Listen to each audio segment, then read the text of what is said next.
पिछले लेक्चर में हमने कंप्लीट किया था चैप्टर 2 बायोलॉजिकल क्लासिफिकेशन में किंगडम क्लासिफिकेशन सिस्टम, जिसमें हमने एरिस्टोटल के अर्लीस्ट अटेम्प्ट से लेकर कार्ल लुईस के 6 किंगडम क्लासिफिकेशन सिस्टम तक पढ़ा था और साथ ही हमने 5 kingdom classification system given by R H. Whittaker के बारे में बहुत ही डिटेल में स्टडी की।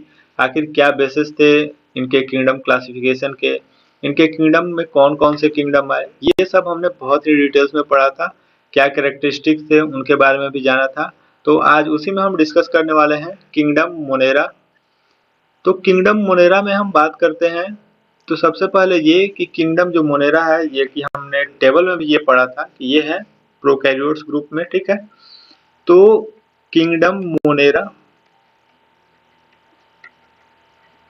दे आर प्रोकैरियोट्स, प्रोकैरियोट्स में ये सब आते हैं।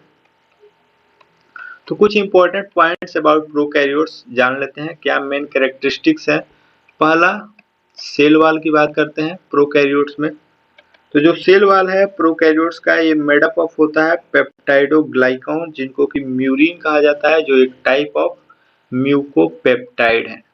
ये हमने टेबल में भी देखा था कि जो सेल वॉल का जो कंपोजिशन था नॉन सेलुलोजिक था। तो ये जो नॉन सेलुलोजिक है वही है पेप्टाइडोग्लाइकॉन। दूसरी बात यह है सेल मेम्ब्रेन। तो likewise eukaryotes, the cell membrane of prokaryotes is made up of lipoprotein यानी कि लिपिड प्लस प्रोटीन। ठीक, सेल मेम्ब्रेन में ही जो सबसे इम्पोर्टेंट है वो है कि जो स्पेस होता है सेल वॉल और सेल मेम्ब्रेन के बीच में, उसको कहा जाता है पेरीप्लाज्मिक स्पेस। और सबसे इम्पोर्टेंट पॉइंट ये कि ये जो पेरीप्लाज्मिक स्पेस होता है ये एनालोगस होता है लाइसोसोम के। ठीक, ऐसा इसलिए बिकॉज ये जो स्पेस है लाइसोसोम के एनालोगस इसलिए है क्योंकि इस स्पेस में digestion of complex substance is done, because in this space digestion of complex substance is done, so this is analogous to periplasmic space. तो ये क्वेश्चन बहुत इंपॉर्टेंट है, बहुत सारे कॉम्पिटिटिव एग्जाम से पूछ लिए जाते हैं कि periplasmic space is analogous to, तो ये स्पेस एनालोगस है लाइसोसोम से। रीजन भी आपने जान लिया। And the third one is cytoplasm. तो cytoplasm of prokaryotes lacks membrane bound organelles. ये तो प्रोकैरियोट्स में होता ही है कि मेम्ब्रेन बाउंड ऑर्गेनेल्स नहीं पाए जाते हैं, यूकैरियोट्स में पाए जाते हैं, ठीक है। और ये प्रोकैरियोट्स में न्यूक्लियस जो होता है ये इनडिस्टिंक्ट होता है, यानी कि इनसेपिएंट न्यूक्लियस पाया जाता है। ये हमने पिछले लेक्चर में भी बात किया था इसके बारे में, ठीक। ट्रू क्रोमोसोम नहीं पाए जाते हैं।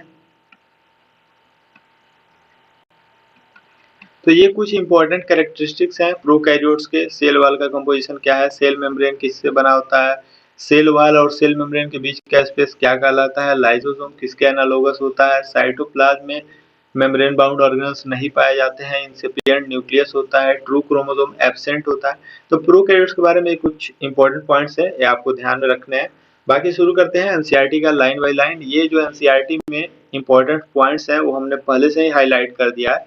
बाकी जो एक्स्ट्रा पॉइंट्स है, ये जो फ्री स्पेस है जहाँ पे हमने लिखा है यहीं पे हम लिखते जाएंगे। तो ये जो बैक्टीरिया है ये सोल मेंबर है किंगडम मोनेरा का। ये बहुत ही इंपॉर्टेंट लाइन है जो कि एनसीईआरटी के शुरुआत में ही दी हुई है। दूसरी बात ये है कि ये मोस्ट अबंडेंट माइक्रो ऑर्गेनिज्म है और बैक्टीरिया जो है ये ऑलमोस्ट एवरीवेयर पाए जाते हैं।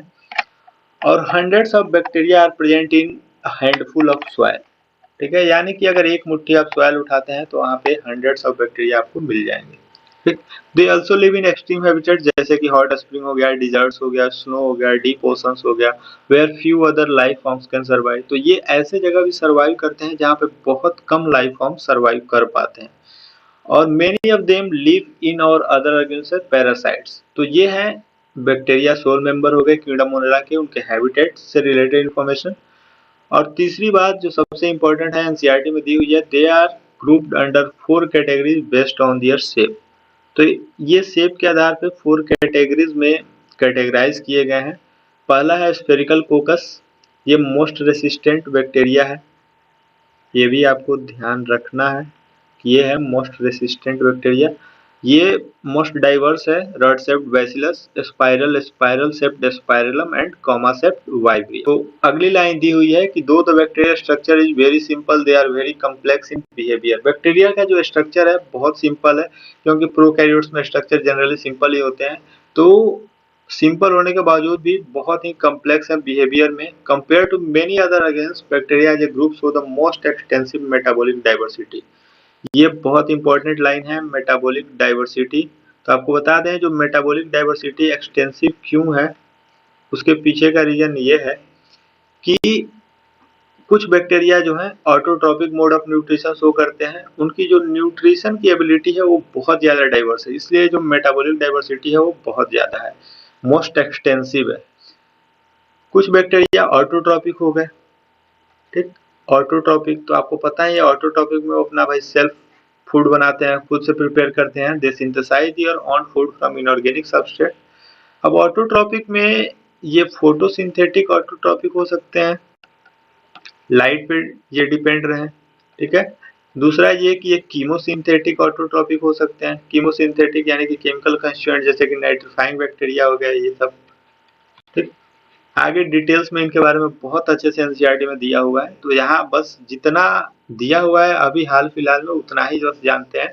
आगे जब हम पूरा चैप्टर कंप्लीट करेंगे, एनसीईआरटी का पूरा 11th का पोर्शन कंप्लीट करेंगे, तो यहाँ पे जहाँ कहीं भी आपको कंफ्यूजन दिख रहा है वो पूरा क्लियर हो जाएगा। और यहाँ पे एक जो सबसे इम्पोर्टेंट लाइन लिखी हुई है कि vast majority of bacteria heterotrophs, तो यही आपको ध्यान रखना है, ठीक। ये ऑटोट्रॉपिक होते हैं, फोटोसिंथेटिक ऑटोट्रॉप्स और कीमोसिंथेटिक ऑटोट्रॉप्स, लेकिन जब वास्ट मेजोरिटी की बात आती है तो ये हेटेरोट्रॉप्स होते हैं, यानी कि ये डिपेंड करते हैं अदर ऑर्गेनिम्स और dead organic matter for food, यानी कि ये सेप्रोफाइट्स भी होते हैं, ठीक। अब आता है मोनेरा में एग्जाम्पल्स। तो एग्जाम्पल्स की बात करें तो एग्जाम्पल्स में बहुत सारे एग्जाम्पल्स आते हैं मोनेरा में, जैसे कि यू बैक्टीरिया हो गया, ट्रू बैक्टीरिया जिसको कहा जाता है, Archie bacteria, you bacteria, Archie bacteria जो एनसीईआरटी में दिया हुआ है। इसके अलावा आपको ध्यान रखना है ब्लू ग्रीन एल्गी, माइकोप्लाज्मा, ये सब भी एनसीईआरटी में मेंशन्ड है, रिकेट्सिया, ठीक। और एक चीज और, क्लेमाइडिया। तो ये कुछ एग्जांपल्स हैं जो आपको ध्यान रखने हैं। बाकी जो डिटेल्स में दिया हुआ है Archie bacteria, you bacteria, mycoplasma, ये सब तो हम पढ़ेंगे ही। तो ये इंपॉर्टेंट एग्जांपल्स हो गए। अब हम डिस्कस करेंगे सबसे पहला एग्जांपल आर्की बैक्टीरिया। तो आर्की बैक्टीरिया में हमें ये ध्यान रखना है कि ये मोस्ट एंशिएंट ग्रुप्स हैं। Archaebacteria are most ancient groups, oldest living fossil,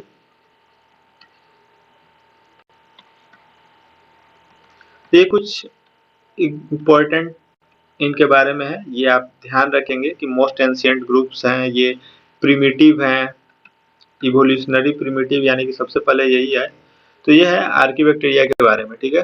तो ये बैक्टीरिया जो है स्पेशल है because they live in most harsh habitat such as extreme salty areas. ये हमने शुरू में ही पढ़ा कि जो bacteria as a general extreme habitats में पाए जाते हैं, तो जो आर्की बैक्टीरिया है ये मोस्ट हार्श हैबिटेट में पाया जाता है, जैसे कि एक्सट्रीम साल्टी एरिया हो गया, ठीक है, हेलोफाइल्स जिसको कहा जाता है, hot spring, thermo acidophils, methanogens. और archaebacteria differ from other bacteria in having a different cell wall structure and this feature is responsible for their survival in extreme condition। तो ये लाइन बहुत ज्यादा इंपॉर्टेंट है जो कि ग्रीन से underline की गई है, हाईलाइट की गई है। आर्कीबैक्टीरिया जो है ये डिफर करती है other bacteria in having different cell wall structure. इनका जो सेल वाल स्ट्रक्चर होता है ये डिफरेंट होता है, और यही जो डिफरेंस होता है सेल वाले स्ट्रक्चर में, यही फीचर रिस्पॉन्सिबल होता है उनके सर्वाइवल इन एक्सट्रीम कंडीशन, जो कि आप देख पा रहे हैं हेलोफाइल, थर्मोएसिडोफाइल, मिथेनोजेंस, इसके लिए रिस्पॉन्सिबल होता है उनका डिफरेंट सेल वाला स्ट्रक्चर, ठीक। और जो सबसे ज्यादा क्वेश्चन अभी तक जो पूछा गया है बहुत सारे एग्जाम्स में, वो है मिथेनोजेंस, ठीक। तो मिथेनोजेंस क्या है ये पूछा जाता है बहुत सारे एग्जाम्स में, इसके एग्जाम्पल्स पूछे जाते हैं। तो जो मिथेनोजेंस है are present in the gut of several ruminant animals such as cows, buffaloes, and they are responsible for the production of methane biogas from the dung of these animals.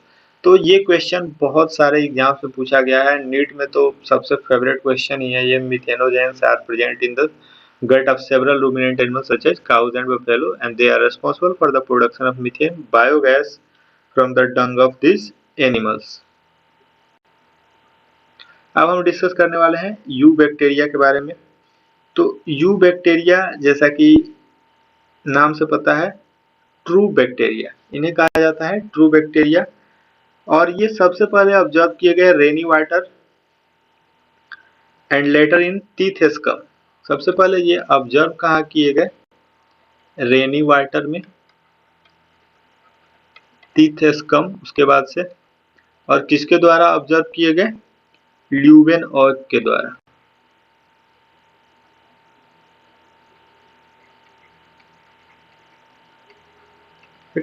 तो ये आपको ध्यान रखना है। और इसके साथ ही जो एफजे कोहेन और एहरनबर्ग थे, फर्स्ट ऑफ ऑल इन्होंने क्वाइन किया टर्म बैक्टीरिया। सेब के बारे में हम लोग पढ़ चुके हैं।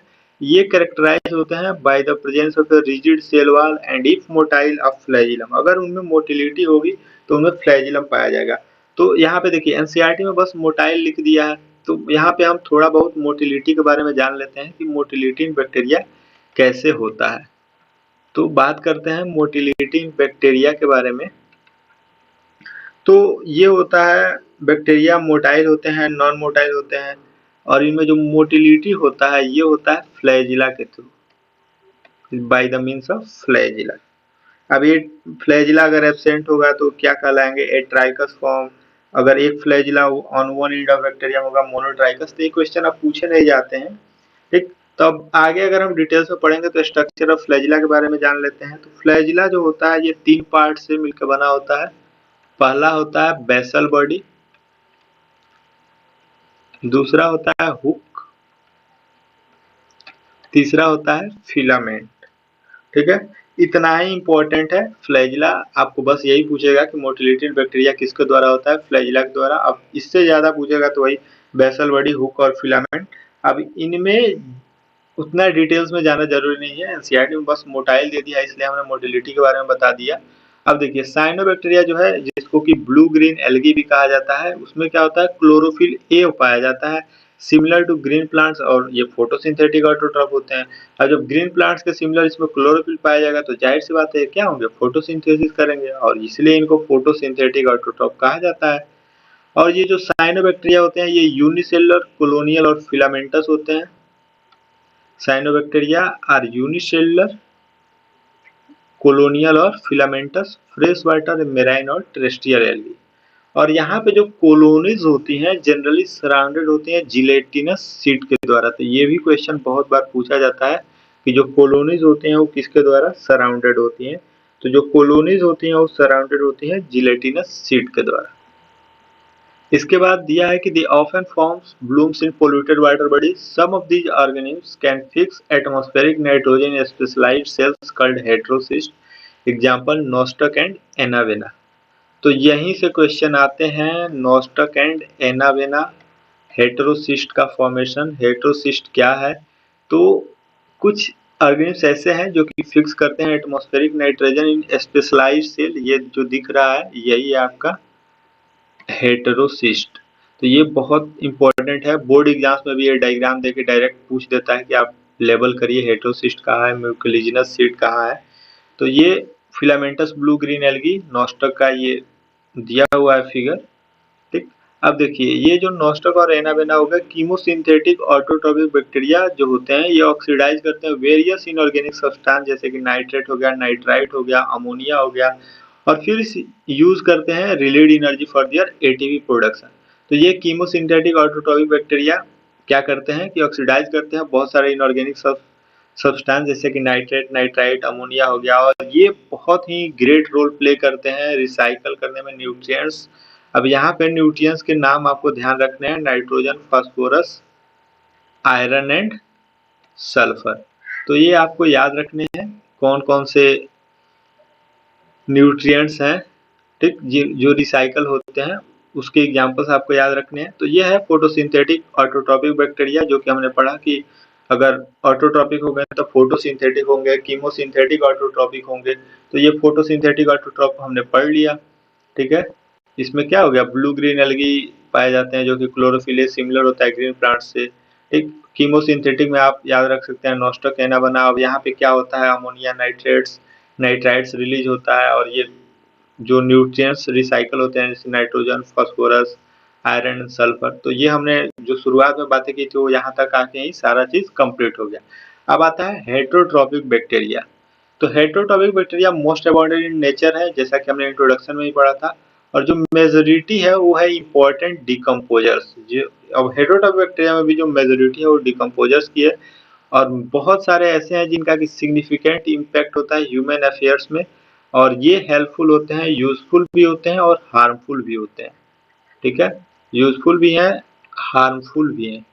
बात करते हैं यूजफुलनेस की, तो सबसे इम्पोर्टेंट यही है कि जो ये हम लोग कर्ड बनता है ना, तो ये जो लैक्टोबैसिलस बैक्टीरिया है उसके हेल्प से बनता है। तो ये बैक्टीरिया कर्ड प्रिपरेशन में, एंटीबायोटिक्स में, नाइट्रोजन फिक्सिंग इन लेग्यूम रूट्स में, तो यहाँ पे ये सब क्या हो गया, यूजफुल हो गया, यूजफुलनेस हो गया बैक्टीरिया का।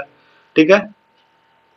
और कुछ जो डिजीज कॉज करते हैं, क्रॉप्स को हार्म करते हैं, फार्म एनिमल्स को, पेट्स को, जैसे cholera, typhoid, tetanus, citrus canker, ये जो वेल नोन डिजीजेज हैं ये बहुत सारे डिफरेंट बैक्टीरिया द्वारा कॉज किए जाते हैं। तो ये पैथोजेंस जब होते हैं तो ये हार्म भी करते हैं और इनका यूजफुलनेस यही है कि ये कर्ड में हेल्प करते हैं, कर्ड फॉर्मेशन में, लैक्टोबैसिलस बैक्टीरिया। ठीक है। और बाकी बहुत सारे एंटीबायोटिक्स प्रिपरेशन में ये हेल्प करते हैं, नाइट्रोजन फिक्सिंग लेग्यूम रूट्स ये सब में हेल्प करते हैं। तो इनका यूजफुलनेस और ये क्या इनके हार्मफुलनेस है, ये सब हो गया। ठीक। तो बहुत ही इंपॉर्टेंट है कि इनमें जो रिप्रोडक्शन है ये कैसे होता है। तो जैसा कि रिप्रोडक्शन का दो मोड होता है, ए सेक्सुअल, सेक्सुअल।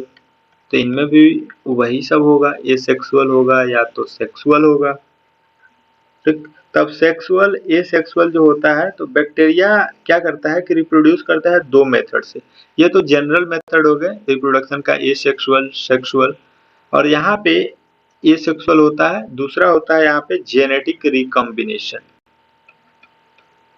ठीक। ए सेक्सुअल में कौन कौन से हो गए, ए सेक्सुअल में या तो बाइनरी फ्यूजन होगा। ठीक। दूसरा हो गया आपका एंडोस्पोर फॉर्मेशन। ठीक।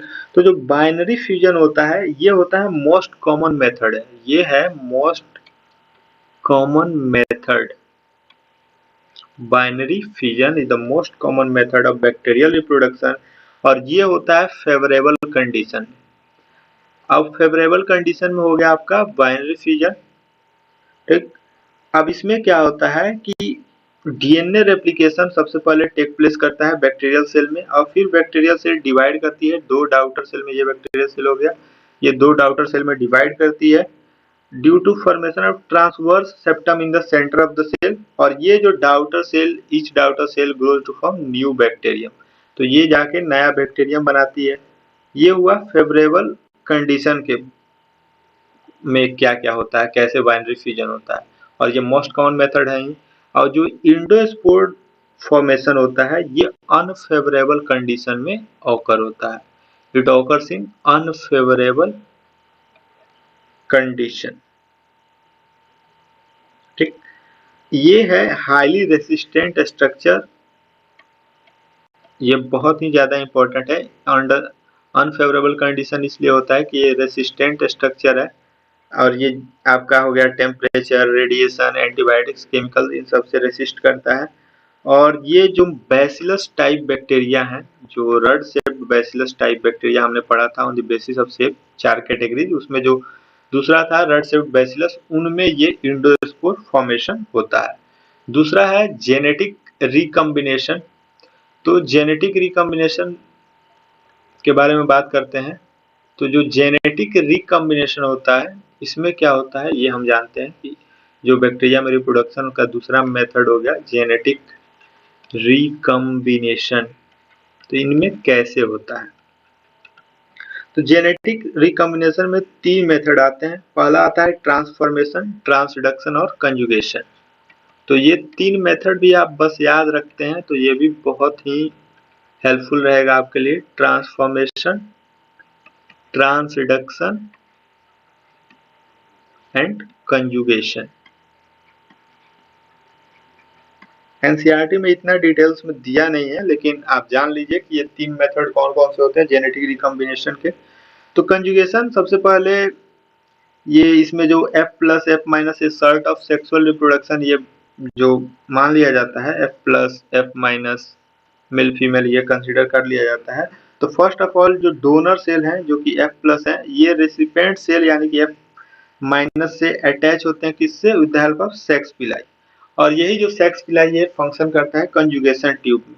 ठीक, तो ये सब इम्पोर्टेंट है, लेकिन एनसीईआरटी में दिया नहीं है उतना डिटेल्स में। अब इससे रिलेटेड क्वेश्चन आते भी नहीं है, तो पैटर्न थोड़ा चेंज हुआ है। पहले आते थे क्योंकि बहुत सारे एग्जाम होते थे, AIPMT ये सब होता था, स्टेट एग्जाम होता था, तो वहाँ पे इतना डिटेल्स में पढ़ना जरूरी होता था। बस आप यही याद रखें कि जेनेटिक रिकॉम्बिनेशन में कौन कौन से स्टेप होते हैं, बस इतना मोर देन एनफ होगा। और इसमें एनसीईआरटी में दिया हुआ है कि bacteria mainly producer by fission, तो फिजन हमने ये डिटेल्स में डिस्कस कर ही लिया, बाइनरी फिजन। एक under unfavourable condition they produce spore, तो जिस स्पोर की बात की जा रही है वो है इंडोस्पोर फॉर्मेशन, ये भी हमने बहुत ही अच्छे से डिस्कस कर लिया। और they also reproduce by a sort of sexual reproduction जो कि जेनेटिक रिकॉम्बिनेशन, इसमें हमने डिस्कस किया by adopting a primitive type of DNA transfer. यही प्रोसेस जो है from one bacterium to another, यही कहलाता है ट्रांसडक्शन। तो ये हमने पढ़ा ट्रांसफॉर्मेशन, ट्रांसडक्शन, कंजुगेशन, 3 मेथड पढ़ लिए। और यहाँ पे जो ये पैराग्राफ दिया हुआ है ना, ये बैक्टीरिया रिप्रोडक्शन से लेके primitive type of DNA transfer from one bacterium to other, इसको हमने बहुत ही अच्छे से डिटेल्स में पढ़ लिया, जितना एनसीईआरटी में दिया हुआ है उससे बहुत ज्यादा। तो आखिरी जो दिया हुआ वो है माइकोप्लाज्मा। तो माइकोप्लाज्मा क्या है ये जानते हैं। तो माइकोप्लाज्मा ऐसे ऑर्गेनिल्स हैं जो कि कम्प्लीटली लैक करते हैं सेल वॉल, यही बस आपको ध्यान रखना है। और ये जो क्वेश्चन आते हैं वो यही आते हैं कि they are the smallest living cells known and can survive without oxygen. और इसमें भी many mycoplasma are pathogenic in animals and plants, तो ये कॉमन चीजें हैं। इसमें सबसे इंपॉर्टेंट यही है कि smallest living cells known and can survive without oxygen. ठीक, मेन पॉइंट्स यही है कि ये यूनिसेलुलर स्मॉलेस्ट प्रोकैरियोटिक ऑर्गेनिल्स है जो कि एनसीईआरटी में भी दिया हुआ है। और इसमें जो सेल मेम्ब्रेन होता है ये ट्राई लेयर्ड होता है, लिपोप्रोटीन ये हमने सब डिस्कस कर लिया शुरू में। और यहाँ पे होता है ऑस्मोट्रोपिक मोड ऑफ न्यूट्रिशन। ठीक, यानी कि यहाँ पे ऑस्मोट्रोपिक मोड ऑफ न्यूट्रिशन होता है, यानी कि absorption of nutrients by osmosis ये होता है यहाँ पे। ठीक, और ये रेसिस्टेंट होते हैं एंटीबायोटिक पेनिसिलिन के, ये क्वेश्चन भी पूछ लिया जाता है। तो ये जो 4-5 इंपॉर्टेंट पॉइंट्स हैं यही इंपॉर्टेंट है माइकोप्लाज्मा के लिए। बाकी इसमें जितने भी किंगडम मोनेरा में इंपॉर्टेंट पॉइंट्स और फैक्ट्स थे एनसीईआरटी के, एनसीईआरटी से बाहर, ये सब हमने बहुत ही अच्छे से कवर किया है डिटेल्स में। उम्मीद करते हैं ये आपको बहुत अच्छा लगेगा और आपके बहुत सारे कॉम्पिटिटिव एग्जाम्स में हेल्पफुल भी होगा। मिलते हैं बहुत जल्द नेक्स्ट वीडियो में, तब तक जुड़े रहें चैनल से, लाइक शेयर और सब्सक्राइब करते रहें। धन्यवाद।